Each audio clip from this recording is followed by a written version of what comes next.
में आ जाती है विभा। शादी के बाद बुआ सास कहती है,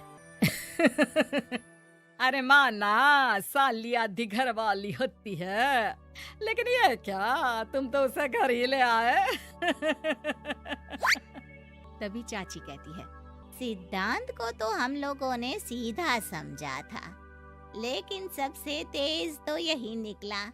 अरे देखो कैसे दहेज तो नहीं लिया, लेकिन साली पर कब्जा कर लिया। सिद्धांत ने इस और तो सोचा ही नहीं था, लोग उन लोगों के बारे में ऐसी भी बात करेंगे। वो वहाँ से चला जाता है और चुपचाप अपने कमरे में लेट जाता है। क्या हुआ सिद्धांत, तुम अचानक से परेशान हो गए, कोई बात है क्या? अरे नहीं, वो थक गया था ना, शादी की सारी तैयारी और रस्मों के बीच, सोच रहा हूँ थोड़ा आराम कर लूँ। हाँ ठीक है, आप लेट जाइए, मैं विभा का बेड लगा देती हूँ जमीन पर।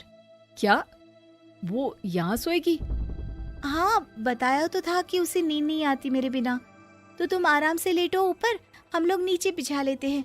अरे नहीं, तुम दोनों आराम से लेटो ऊपर, मैं माँ पापा के रूम में जा रहा हूँ। सिद्धांत वहाँ से दूसरे कमरे में चला जाता है, जहाँ सिद्धांत के पिता उससे कहते हैं, क्या बात है बेटा, तू उस कमरे में क्यों नहीं सो रहा? बहू से लड़ाई हो गई है क्या शादी के पहले दिन ही? अब नहीं पापा, वो दोनों बहनों को बात करनी थी और मुझे नींद आ रही है, तो मैं यहाँ सोने चला आया। अगले दिन सिद्धांत तैयार होकर ऑफिस जाता है।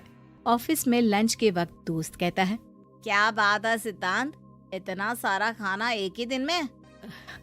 हाँ यार, वो सिमरन को खाना बनाने का शौक है तो उसी ने बनाया है। यार हम लोगों की तो सिर्फ एक ही बीवी है, इसकी तो दो है ना। सिद्धांत को गुस्सा आ जाता है। कैसी बात कर रहा है तू? अरे तू तो भाग्यशाली है जो बीवी के साथ साथ साली भी आ गई। अरे साली लोगों की तो आधी घरवाली होती है, तुझे तो पूरी की पूरी मिल गई। सिद्धांत का पारा अब 7वें आसमान में पहुंच जाता है। वो खड़ा होकर उस लड़के से लड़ने लगता है। हाँ, मेरी शादी में मेरी बीवी के साथ मेरी साली भी आई है, ये सच है, लेकिन सिर्फ कुछ समय के लिए, क्योंकि उसने सिमरन को बचपन से ही माँ की तरह देखा और यूं अचानक वो सिमरन से अलग नहीं रह सकती थी। इसलिए सोचो, अगर मेरी बीवी उसके लिए माँ का स्थान रखती है तो मेरा दर्जा क्या हुआ? तभी वहाँ बॉस आ जाता है।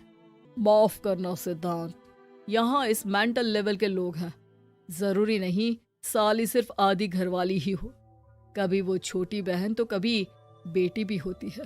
वेल डन सिद्धांत। सिद्धांत को अब ऑफिस में कोई कुछ नहीं कहता, लेकिन आस पड़ोस का वो तो वही हाल रहता है। सिद्धांत ऑफिस से घर की ओर आ रहा होता है कि रास्ते में उसे अपनी कॉलोनी का दोस्त मिल जाता है। क्या बात है, चेहरे की चमक बता रही है, शादी से बड़ा खुश है तू, क्यों? हाँ यार, अच्छी लड़की और अच्छा परिवार मिलना कहाँ होता है जल्दी आजकल।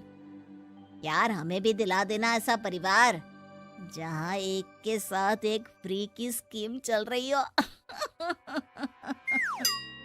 सिद्धांत को फिर गुस्सा आ जाता है। वो दोस्त को मारने के लिए हाथ उठाता ही है कि वहाँ विभा आ जाती है। अरे जीजू रहने दीजिए ना, ये लोग नहीं समझेंगे कि इंसानियत क्या होती है। ये सच है कि दीदी से कैसे दूर रहना, ये मुझे पता नहीं था।